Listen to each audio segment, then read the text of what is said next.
Hey guys, and welcome back to Soul Food. If you're new, hi, welcome, and if you're coming back, thank you.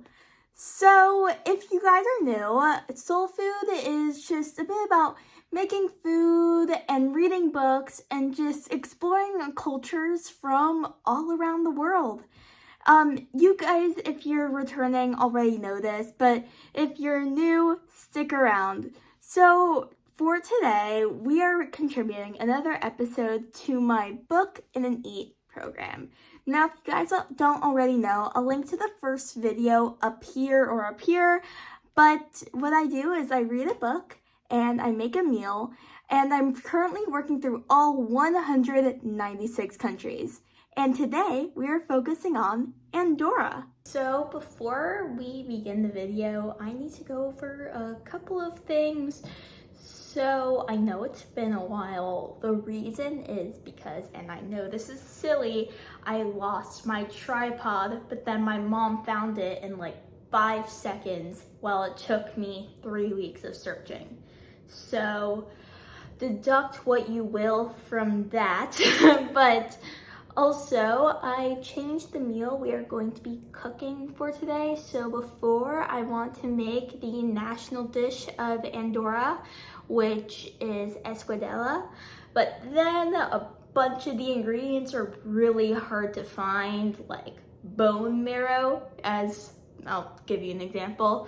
So I decided instead to go with a recipe from the book, which is a French-style chocolate mousse. So I hope you guys can forgive me, crossing my fingers, and enjoy the video. So Andorra is a small country sandwiched between France and Spain, which is located in Europe. Now, it's known for its lovely mountains, summer climate, and most importantly, its duty-free shopping. Looking at you, Mom. So it's actually one of the smallest states in Europe. However, it has some pretty big personalities to come of it. Most importantly, Eric Riepert, the author of the book that I'll be discussing today. 32-year coming of age biography that takes place from his childhood in Andorra, and it moves on to his career as a professional chef in France and concludes with him moving to America, where he opens up his Michelin-starred restaurant Le Bernardin, which is located in New York City. However, I don't know if it's still open because of COVID or not. Y'all have to check that out for yourselves. But anyways, funny story, I was watching Parts Unknown with Anthony Bourdain, and he was actually featured in the Peru episode. So I thought, oh, here's another celebrity chef, because I read all of Anthony Bourdain's books and I love them. In fact, I might be reading one for this sort of challenge. I don't know yet, but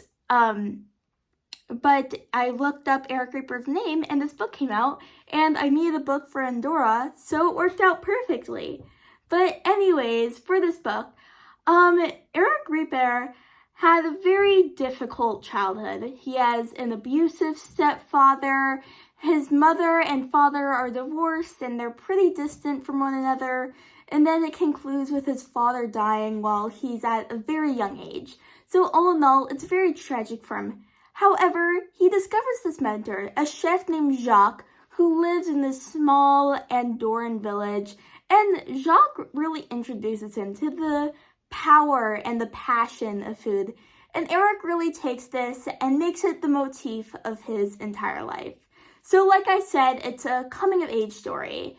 So really, but it's more of his journey to discovering the grit it takes to becoming a chef. Now, as y'all know, I love cooking. You know, my whole channel's based off of it. And I tend to try to find the best original local ingredients I can find, you know, make sure everything's ethically sourced, make sure my knives are sharpened, etc. But, and I'd like to think I'm pretty good at it, or at least that's what my family says.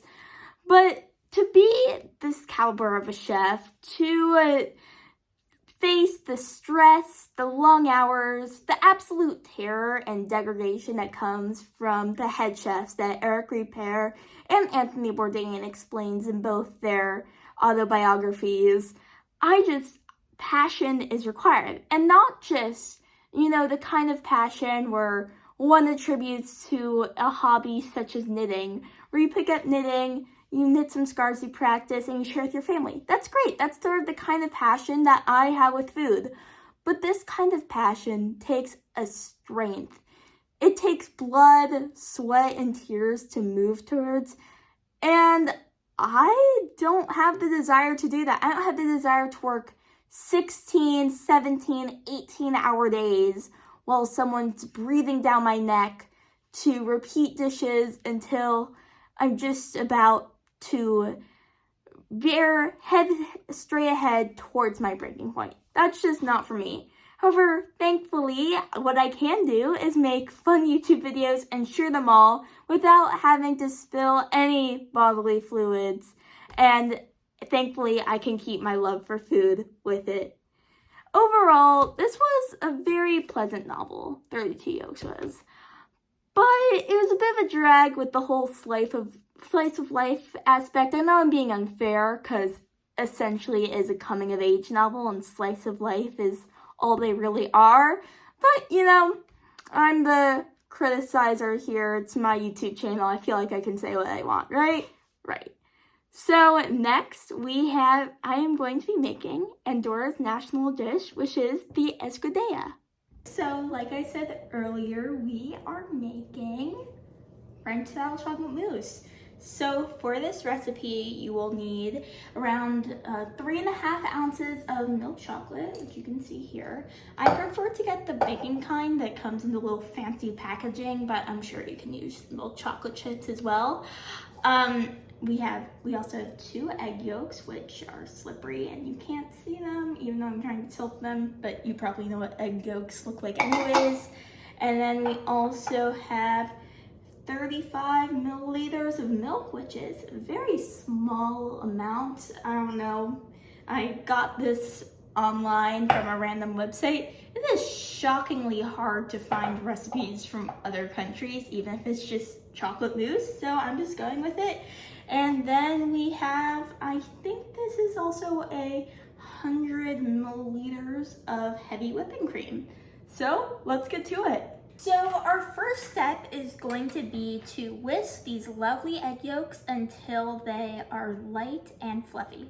Now, I'm pretty sure you're supposed to use a hand whisk, but I am too lazy to do that. So we are just going to use a good old-fashioned electric mixer. Now let's do this.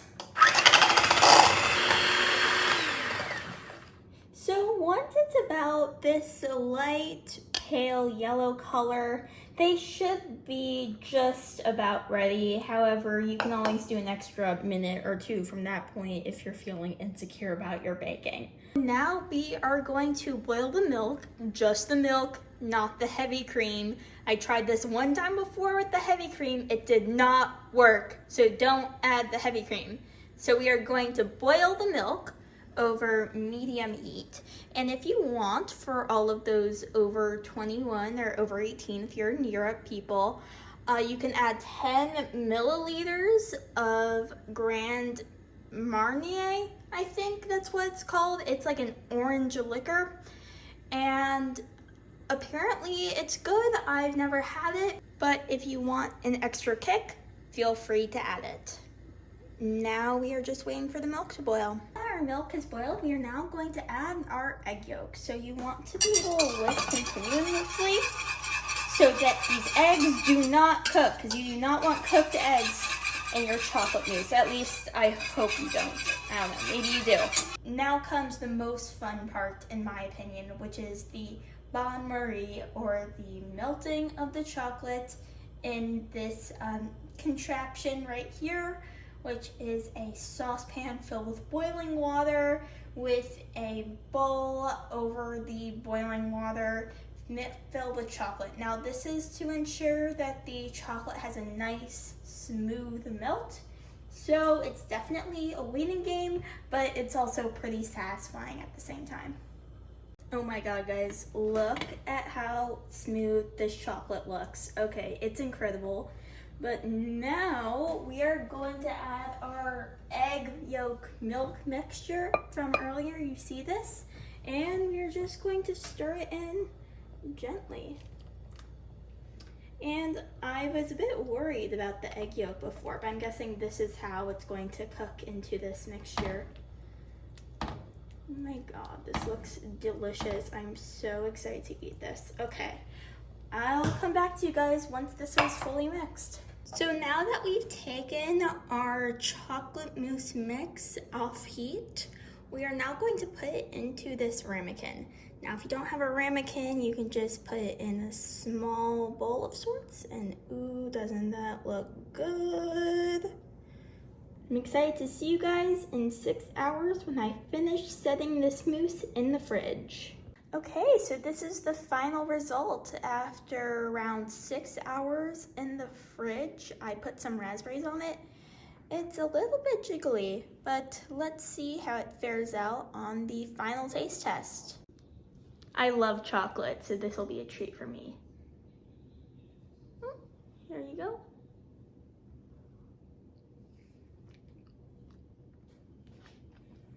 Well, it's definitely chocolate, and it's good. It's good chocolate. It just tastes like if you've melted chocolate and put a raspberry on it. So, 10 out of 10. See you guys next time. Make sure to like and subscribe. Bye!